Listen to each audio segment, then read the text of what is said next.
Hi hello guys, welcome back to Aadya colourful. ನಾನು Suma. Friends, ಇವತ್ತಿನ ಒಂದು ವಿಡಿಯೋದಲ್ಲಿ ಒಂದು ಬ್ರೇಕ್ಫಾಸ್ಟ್ ರೆಸಿಪಿನ ನಿಮ್ಮ ಜೊತೆ ಶೇರ್ ಮಾಡ್ತಾ ಇದ್ದೀನಿ. ತುಂಬಾ ಸೂಪರ್ ಆಗಿರೋವಂಥ ಒಂದು ಬ್ರಿಂಜಾಲ್ ರೆಸಿಪಿ ಇದು. ಸೊ ಖಂಡಿತವಾಗ್ಲೂ ಮನೆಯಲ್ಲಿ ನೀವು ಬದನೆಕಾಯಿಯ ರೆಸಿಪಿನ ತುಂಬ ಸಲ ತಯಾರಿಸಿರ್ತೀರ. ಆದರೆ ಈ ಹೊಸ ರೀತಿಯಲ್ಲಿ ತಯಾರಿಸಿದ್ರೆ 2 ರೊಟ್ಟಿ ತಿನ್ನೋ ಕಡೆ 4 ರೊಟ್ಟಿನ ತಿಂತಾರೆ ಅಂತ ಹೇಳ್ಬೋದು. ಅಷ್ಟು ಟೇಸ್ಟಿಯಾಗಿರೋವಂಥ ಒಂದು ಈಸಿಯಾಗಿರೋವಂಥ ರೆಸಿಪಿ. ಹಾಗೆ ನೀವು ಯಾವತ್ತೂ ಕೂಡ ಈ ಒಂದು ರೆಸಿಪಿನ ಮೊದಲು ಯಾವತ್ತೂ ಕೂಡ ತಯಾರಿಸಿರಲ್ಲ ಅಂತ ಭಾವಿಸ್ತೀನಿ. ಒಂದು ಸಲ ತಯಾರಿಸಿ ನೋಡಿ, ತುಂಬಾ ಎಲ್ಲರೂ ಇಷ್ಟಪಟ್ಟು ತಿಂತಾರೆ. ಸಾಮಾನ್ಯವಾಗಿ ನೀವು ಈ ಒಂದು ಬದನೆಕಾಯಿಯಲ್ಲಿ ಎಣ್ಗಾಯಿ ಮಾಡಿರ್ತೀರಾ ಅಥವಾ ಬದನೆಕಾಯಿ ಒಂದು ಸಾಂಬಾರು ಮಾಡಿರ್ತೀರಾ, ಬದನೆಕಾಯಿ ಪಲ್ಯ ಮಾಡಿರ್ತೀರಾ. ಬಟ್ ಈ ಒಂದು ಡಿಫ್ರೆಂಟ್ ರೀತಿಯಲ್ಲಿ ನೀವು ಬದನೆಕಾಯಿಯ ಈ ಒಂದು ರೆಸಿಪಿನ ತಯಾರಿಸಿದ್ರೆ ಖಂಡಿತ ಎಲ್ಲರೂ ಕೂಡ ತುಂಬಾ ಇಷ್ಟಪಟ್ಟು ತಿಂತಾರೆ ಅಂತ ಹೇಳ್ಬೋದು.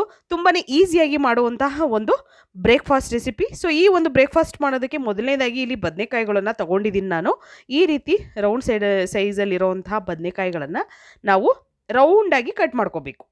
ನೋಡಿದ್ರಲ್ಲ, ಈ ರೀತಿ ಕಟ್ ಮಾಡ್ಕೊಂಡಿದ್ದೀನಿ. ಸೊ ಈ ರೀತಿ ಕಟ್ ಮಾಡ್ಕೊಂಡ ನಂತರ ನಾನು ಅದನ್ನು ನೀಟಾಗಿ ಒರೆಸಿ ನಂತರ ಒಂದು ಪ್ಯಾನಿಗೆ ಎಣ್ಣೆ ಹಾಕಿದ್ದೀನಿ. ಸೊ ಎಣ್ಣೆ ಹಾಕಿದ ನಂತರ ಸ್ವಲ್ಪ ಮೀಡಿಯಮ್ ಆಗಿ ಎಣ್ಣೆ ಕಾದ ನಂತರ ಈಗ ಕಟ್ ಮಾಡಿರೋಂತಹ ಬದನೆಕಾಯಿ ಪೀಸಸ್ನೆಲ್ಲ ನಾನು ಹಾಕ್ಕೊಳ್ತಾ ಇದ್ದೀನಿ. ನೋಡ್ಬೋದು ನೀವು.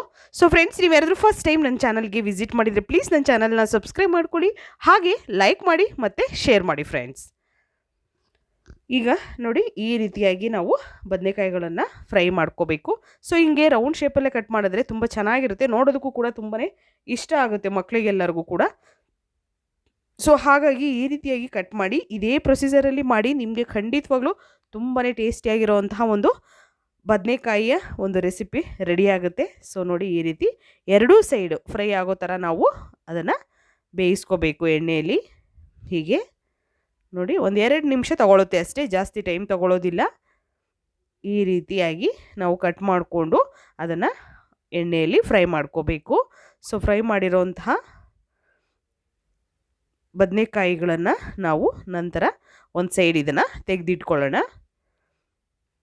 ಈಗ ಆಲ್ಮೋಸ್ಟ್ ಅಲ್ಲಿ ಆಗಿದೆ. ಸೊ ಇದನ್ನು ನಿಧಾನವಾಗಿ ನಾವು ತೆಗೆದಿಟ್ಕೊಳ್ಳೋಣ. ಎಷ್ಟಾಗುತ್ತೆ ಅಷ್ಟನ್ನು ಮಾತ್ರ ಹಾಕ್ಕೊಳ್ಳಿ. ಇದು ಆಗಿದೆಯಾ ಇಲ್ವಾ ಅಂತ ನಮಗೆ ಹೇಗೆ ಗೊತ್ತಾಗುತ್ತೆ ಅಂದರೆ, ನೋಡಿ ಈ ಥರ ಪೀಸ್ ತೊಗೊಂಡು ಒಂದು ಚಾಕುವಿನಿಂದ ಜಸ್ಟ್ ಈ ಥರ ಕಟ್ ಮಾಡಿದ್ರೆ ನೋಡಿ ಈ ರೀತಿ ಕಟ್ ಆಗಬೇಕು. ಕಟ್ ಆದಾಗ ಇದು ಕರೆಕ್ಟಾಗಿ ಬೆಂದಿದೆ ಅಂತ. ಸೊ ಸಾಕು, ಇವಾಗ ಆಗಿದೆ. ಇದನ್ನು ಒಂದು ತಟ್ಟೆಗೆ ತೆಗೆದಿಟ್ಕೊಳ್ಳೋಣ ನಾವು. ತುಂಬಾ ಈಸಿಯಾಗಿ ಮಾಡುವಂತಹ ಒಂದು ರೆಸಿಪಿ. ಸೊ ಖಂಡಿತವಾಗ್ಲೂ ಎಲ್ಲರೂ ಕೂಡ ಮನೆಯಲ್ಲಿ ನಾವು ಬದನೆಕಾಯಿ ರೆಸಿಪಿಗಳನ್ನು ತಯಾರಿಸಿರ್ತೀವಿ, ಆದರೆ ಸ್ವಲ್ಪ ಟೇಸ್ಟು ಬೇರೆ ಬೇರೆ ಆಗಿರುತ್ತೆ. ಬಟ್ ಈ ಒಂದು ಸ್ನ್ಯಾಕ್ಸನ್ನು, ಈ ಒಂದು ಬ್ರೇಕ್ಫಾಸ್ಟನ್ನು ನೀವು ತಯಾರಿಸಿದ್ರೆ ಖಂಡಿತವಾಗ್ಲೂ ನಿಮಗೆ ಇನ್ಯಾವತ್ತೂ ಕೂಡ ನೀವು ಬೇರೆ ಒಂದು ಎಣ್ಗಾಯಿ ಆಗಲಿ ಅಥವಾ ಬೇರೆ ಪಲ್ಯಗಳನ್ನಾಗಲಿ ಮರ್ತೇ ಹೋಗ್ತೀರಾ ಮತ್ತು ಮಾಡೋದು. ಇದು ಅಷ್ಟು ಟೇಸ್ಟನ್ನು ಕೊಡುತ್ತೆ. ಈಗ ನೋಡಿ, ನಾನು 2 ಆಲೂಗೆಡ್ಡೆನ ರೌಂಡಾಗಿ ಕಟ್ ಮಾಡ್ಕೊಂಡಿದ್ದೀನಿ. ಸೊ ಮೀಡಿಯಮ್ ಸೈಜಲ್ಲಿರೋಂತಹ ಆಲೂಗೆಡ್ಡೆನೂ ಕೂಡ ಈ ಥರ ಕಟ್ ಮಾಡಿ ನಾನು ಅದನ್ನು ಕೂಡ ಆಯಿಲಲ್ಲಿ ಫ್ರೈ ಮಾಡ್ಕೊಳ್ತಾ ಇದ್ದೀನಿ. ಹೀಗೆ ಇದನ್ನು ಫ್ರೈ ಸ್ವಲ್ಪ ಕಲರ್ ಚೇಂಜ್ ಆಗಬೇಕು, ಅಲ್ಲಿವರೆಗೂ ನಾವು ಫ್ರೈ ಮಾಡ್ಕೋಬೇಕು. ಇದನ್ನು ನೋಡಿದ್ರಲ್ಲ, ಈ ರೀತಿಯಾಗಿ ಫ್ರೈ ಆಗಬೇಕು. ಹೀಗೆ ಫ್ರೈ ಆಗಿರೋಂತಹ ಒಂದು ಆಲೂಗೆಡ್ಡೆನ ನಾವು ನಿಧಾನವಾಗಿ ತೆಗೆದಿಟ್ಕೊಳ್ಳೋಣ. ಸ್ವಲ್ಪ ಕಲರ್ ಚೇಂಜ್ ಆಗಲಿ, ಅಲ್ಲಿವರೆಗೂ ಫ್ರೈ ಮಾಡ್ಕೊಳ್ಳಿ. ನೋಡಿ, ಜಾಸ್ತಿ ದಪ್ಪ ದಪ್ಪ ಕುಯ್ಯೋದ್ರಿಂದ ಅದು ಆಯಿಲಲ್ಲಿ ಫ್ರೈ ಆಗೋದಿಲ್ಲ. ಸೊ ಹಾಗಾಗಿ ಸ್ವಲ್ಪ ನೋಡಿಕೊಂಡು ಮೀಡಿಯಮ್ ದಪ್ಪ ಇರಲಿ, ಜಾಸ್ತಿ ತೆಳ್ಳಗೂ ಬೇಡ ಹಾಗೆ ಜಾಸ್ತಿ ದಪ್ಪನೂ ಬೇಡ. ಸೊ ಈಗ ಆಗಿದೆ. ಇದನ್ನು ಒಂದು ಟಿಶ್ಯೂ ಪೇಪರ್ ಮೇಲೆ ತೆಗೆದಿಟ್ಕೊಳ್ತೀನಿ ನಾನು. ನಂತರ ನಾನು ಆನಿಯನ್ಸ್ನ ಈ ಥರ ರಿಂಗಾಗಿ ಕಟ್ ಮಾಡ್ಕೊಂಡಿದ್ದೀನಿ. ನೋಡಿದ್ರಲ್ಲ, ಈ ರೀತಿಯಾಗಿ ಕಟ್ ಮಾಡಿರೋಂತಹ ಒಂದು ರಿಂಗ್ಸ್ನ ನಾವು ಆಯಿಲಲ್ಲಿ ಹಾಕ್ಕೊಂಡು ಅದನ್ನು ಫ್ರೈ ಮಾಡಬೇಕು. ಸೊ ಹಾಕಿದ ನಂತರ ಸ್ವಲ್ಪ ಇದೇನು ಜಾಸ್ತಿ ಟೈಮ್ ತೊಗೊಳೋದಿಲ್ಲ. ಸೊ 1 ನಿಮಿಷ ಅಥವಾ 1.5 ನಿಮಿಷದೊಳಗೆ ಇದಾಗೋಗುತ್ತೆ. ಸೊ ನೋಡ್ಬೋದು, ಕಲರ್ ಚೇಂಜ್ ಆಗಲಿ, ನಮಗೆ ಸ್ವಲ್ಪ ಟ್ರಾನ್ಸ್ಪರೆಂಟ್ ಆಗಬೇಕು. ಈಗ ಆಗಿದೆ. ಸೊ ಜಾಸ್ತಿ ಇದನ್ನು ಕಪ್ಪಗಾಗೋ ಥರ ನೀವು ಬೇಯಿಸೋಕ್ಕೆ ಹೋಗಬೇಡಿ. ನೋಡಿ, ಇದಾಗಿದೆ. ಸೊ ಇದನ್ನು ಕೂಡ ಒಂದು ಸೈಡ್ ನಾನು ತೆಗೆದಿಟ್ಕೊಳ್ತೀನಿ. ಸೊ ಇಷ್ಟು ಪ್ರೊಸೀಜರ್ ಆದ ನಂತರ ನಾವು ಈಸಿಯಾಗಿರುವಂತಹ ಒಂದು ಬ್ರಿಂಜಾಲ್ ರೆಸಿಪಿನ ರೆಡಿ ಮಾಡೋಣ. ಸೊ ಈಗ ಒಂದು ಪ್ಯಾನ್ ತೊಗೊಂಡಿದ್ದೀನಿ ನಾನು. ಪ್ಯಾನಿಗೆ 1-2 ಸ್ಪೂನ್ ಆಗುವಷ್ಟು ಆಯಿಲ್ ಹಾಕ್ಕೊಂಡಿದ್ದೀನಿ. ನಂತರ ಸಾಸಿವೆ ಹಾಕ್ಕೊಳ್ಳೋಣ. ಸ್ವಲ್ಪ ಒಂದು ಅರ್ಧ ಟೀ ಸ್ಪೂನ್ ಆಗೋಷ್ಟು ಸಾಸಿವೆ ಹಾಕ್ಕೊಂಡಿದ್ದೀನಿ. ಸಾಸಿವೆ ಸಿಡಿದ ನಂತರ ಇವಾಗ ನಾವು ಇದಕ್ಕೆ 1 ಕಪ್ ಆಗೋಷ್ಟು ಈರುಳ್ಳಿನ ಹಾಕ್ಕೊಳ್ತಾ ಇದ್ದೀನಿ. ಸಣ್ಣದಾಗಿ ಕಟ್ ಮಾಡಿರುವಂತಹ ಈರುಳ್ಳಿ. ಸೊ ಈ ಈರುಳ್ಳಿನ ಹಾಕಿ ಫ್ರೈ ಮಾಡ್ಕೊಳ್ಳೋಣ ಸ್ವಲ್ಪ. ಸೊ ಫ್ರೆಂಡ್ಸ್, ನನ್ನ ಬ್ಯೂಟಿ ಚಾನಲ್ ಕೂಡ ಇದೆ, ಆದ್ಯ ಬ್ಯೂಟಿ ಟಿಪ್ಸ್ ಇನ್ ಕನ್ನಡ ಅನ್ನೋದು. ಸೊ ಖಂಡಿತ ನೀವ್ಯಾರಾದರೂ ನೋಡಿಲ್ಲ ಅಂದರೆ ಚಾನಲ್ ಡಿಸ್ಕ್ರಿಪ್ಷನಲ್ಲಿ ನಾನು ಚಾನಲ್ ಲಿಂಕ್ ಹಾಕಿರ್ತೀನಿ. ಸೊ ಅಲ್ಲಿ ನೀವು ಚೆಕ್ ಮಾಡ್ಬೋದು. ನಿಮಗೆ ಆ ವಿಡಿಯೋಗಳನ್ನು ನೋಡಿ ಇಷ್ಟ ಆದರೆ ಚಾನಲ್ನ ಸಬ್ಸ್ಕ್ರೈಬ್ ಮಾಡ್ಕೊಳ್ಳಿ ಫ್ರೆಂಡ್ಸ್. ಓಕೆ, ಸೊ ಇವಾಗ ನಾನು ಇದನ್ನು ಈ ರೀತಿ ಟ್ರಾನ್ಸ್ಪರೆಂಟ್ ಆಗೋ ಹಾಗೆ ಫ್ರೈ ಮಾಡ್ಕೊಳ್ತೀನಿ. ಹೀಗೆ ಫ್ರೈ ಮಾಡಿದ ನಂತರ ಇದಕ್ಕೆ ನಾವು 1 ಕಪ್ ಆಗೋಷ್ಟು ಟೊಮ್ಯಾಟೋನ, ಸಣ್ಣದಾಗಿ ಕಟ್ ಮಾಡಿರೋಂಥ ಟೊಮ್ಯಾಟೊ ನೋಡೋದ್ರಲ್ಲ, ಈ ರೀತಿಯಾಗಿರೋಂತಹ ಟೊಮ್ಯಾಟೋನ ಕಟ್ ಮಾಡಿ ನಾನು ಹಾಕಿ ಫ್ರೈ ಮಾಡ್ಕೊಳ್ತಾ ಇದ್ದೀನಿ. ಸೊ ಈಗ ಟೊಮ್ಯಾಟೊ ಕೂಡ ಚೆನ್ನಾಗಿ ಬೇಯೋದಕ್ಕೆ ಬಿಟ್ಬಿಡೋಣ. ಸೊ ಈರುಳ್ಳಿ ಮತ್ತು ಟೊಮ್ಯಾಟೊ ಬೇಯೋದಕ್ಕೆ 1-2 ನಿಮಿಷ ತಗೊಳುತ್ತೆ. ಸೊ ಇದನ್ನು ಕೂಡ ಬೇಯಿಸ್ಕೊಳ್ಳೋಣ ಚೆನ್ನಾಗಿ.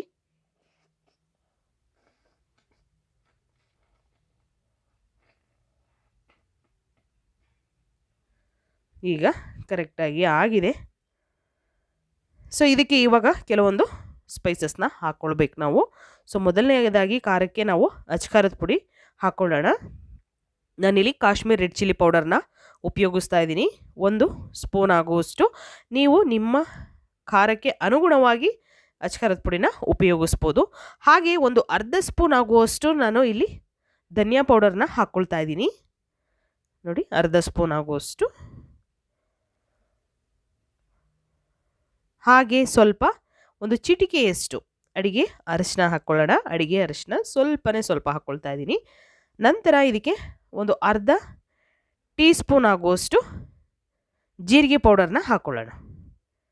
ಒಂದು ಅರ್ಧ ಟೀ ಸ್ಪೂನ್ ಆಗುವಷ್ಟು ಜೀರಿಗೆ ಪೌಡರ್. ಜೀರಿಗೆನ ನಾವು ಸ್ವಲ್ಪ ಫ್ರೈ ಮಾಡಿ ನಂತರ ಪೌಡರ್ ಮಾಡಿ ಅದನ್ನು ಸ್ಟೋರ್ ಮಾಡಿ ಕೂಡ ಇಟ್ಕೋಬೋದು.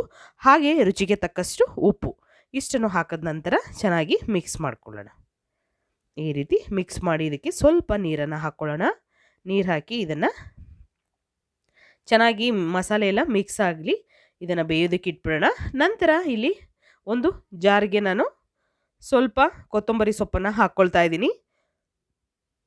ಕೊತ್ತಂಬರಿ ಸೊಪ್ಪು ಹಾಕಿದ ನಂತರ ಸ್ವಲ್ಪ ಕಾಯಿ ತುರಿ ಹಾಕ್ಕೊಳ್ಳೋಣ. ಕಾಯಿನ ಹಾಕ್ಕೊಳ್ತಾ ಇದ್ದೀನಿ ಸ್ವಲ್ಪ, ಅಂದರೆ ಒಂದು 2-3 ಟೇಬಲ್ ಸ್ಪೂನ್ ಆಗೋಷ್ಟು ಕಾಯಿ ತುರಿ ನಾನು ಹಾಕ್ಕೊಳ್ತಾ ಇರೋದು. ಸೊ ಕಾಯಿ ಕಟ್ ಮಾಡಿ ಕೂಡ ಹಾಕ್ಕೊಳ್ಬೋದು ಅಥವಾ ತುರಿದು ಕೂಡ ನೀವು ಹಾಕ್ಕೊಳ್ಬೋದು ಫ್ರೆಂಡ್ಸ್. ಹಾಗೆ ಕಡಲೆ ಬೀಜನ ಹಾಕ್ಕೊಳ್ತೀನಿ ನಾನು ಇಲ್ಲಿ. 1 ಹಿಡಿಯಷ್ಟು ಕಡಲೆ ಬೀಜ. ನೋಡಿ, ಕಡಲೆ ಬೀಜನ ಹಾಕ್ಕೊಂಡು ನಾವು ಸ್ವಲ್ಪ ಇದಕ್ಕೆ ಹುಣಸೆಹಣ್ಣನ್ನು ಹಾಕ್ಕೊಳ್ಳೋಣ. ತುಂಬಾ ಟೇಸ್ಟಿ ಇರುತ್ತೆ ಫ್ರೆಂಡ್ಸ್. ಖಂಡಿತ ಚಪಾತಿಗೆ ಆಗಲಿ ರೊಟ್ಟಿಗಾಗಲಿ ನೀವು ಈ ಒಂದು ರೆಸಿಪಿನ ತಯಾರಿಸ್ಬೋದು. ತುಂಬ ಈಸಿಯಾಗಿ ಮಾಡುವಂತಹ ಒಂದು ಬ್ರೇಕ್ಫಾಸ್ಟ್ ಸೈಡ್ ಡಿಶ್ ರೆಸಿಪಿ ಅಂತ ಹೇಳ್ಬೋದು ಇದು. ಸ್ವಲ್ಪ ನೀರನ್ನು ಹಾಕಿ ನಾನು ಗ್ರೈಂಡ್ ಮಾಡ್ಕೊಂಡು ಬಂದಿದ್ದೀನಿ. ಸೊ ಗ್ರೈಂಡ್ ಮಾಡಿರೋಂತಹ ಒಂದು ಮಸಾಲೆನ ನಾವು ಈ ಈರುಳ್ಳಿ ಮತ್ತು ಟೊಮ್ಯಾಟೊ ಹಾಕಿರೋಂತಹ ಒಂದು ಪ್ಯಾನಿಗೆ ಹಾಕ್ಕೊಳ್ಳೋಣ. ಇದನ್ನು ಹಾಕ್ಕೊಳ್ತಾ ಇದ್ದೀನಿ ನಾನು. ರುಬ್ಬಿರೋಂತಹ ಒಂದು ಮಿಶ್ರಣನ ಹಾಕಿದ ನಂತರ ಈಗ ಚೆನ್ನಾಗಿ ಮಿಕ್ಸ್ ಮಾಡ್ಕೊಳ್ಳೋಣ. ಹೀಗೆ ನೀಟಾಗಿ ಇದನ್ನು ಮಿಕ್ಸ್ ಮಾಡ್ಕೊಳ್ಳೋಣ. ಮಸಾಲೆನ ನಾವು ಸ್ವಲ್ಪ ಹೊತ್ತು ಹಾಗೆ ಬೇಯಿಸ್ಕೋಬೇಕು. 1 ನಿಮಿಷದವರೆಗೂ ಬೇಯಿಸಿದ ನಂತರನೇ ನಾವು ನೀರನ್ನು ಹಾಕ್ಕೊಳ್ಬೇಕು. ಯಾವುದೇ ಒಂದು ನಾವು ರೆಸಿಪಿಗಳನ್ನು ತಯಾರಿಸಿದಾಗ ಫಸ್ಟ್ ಮಸಾಲೆನ ಹಾಕಿ ನೀರನ್ನು ಹಾಕೋಕ್ಕೆ ಹೋಗಿಬಿಡಿ ಒಂದೇ ಸಲ. ಫಸ್ಟ್ ಮಸಾಲೆ ಹಾಕಿ ಮಸಾಲೆನ ಚೆನ್ನಾಗಿ ಬೇಯಿಸ್ಕೊಳ್ಳಿ. 1 ನಿಮಿಷ ಅಥವಾ 2 ನಿಮಿಷ ಮಸಾಲೆ ಚೆನ್ನಾಗಿ ಬೆಂದು ಅದರಲ್ಲಿ ಬಬಲ್ಸ್ ಬರ್ತಾ ಇರುತ್ತಲ್ಲ, ಆಗ ನೀರನ್ನು ಉಪಯೋಗಿಸಿ. ಆವಾಗ ಆ ರೆಸಿಪಿಯ ಟೇಸ್ಟು ಕೂಡ ತುಂಬಾ ಚೆನ್ನಾಗಿರುತ್ತೆ ಫ್ರೆಂಡ್ಸ್. ಒಂದು ಸಲ ಹಾಗೆ ನೀವು ತಯಾರಿಸಿ ನೋಡಿ.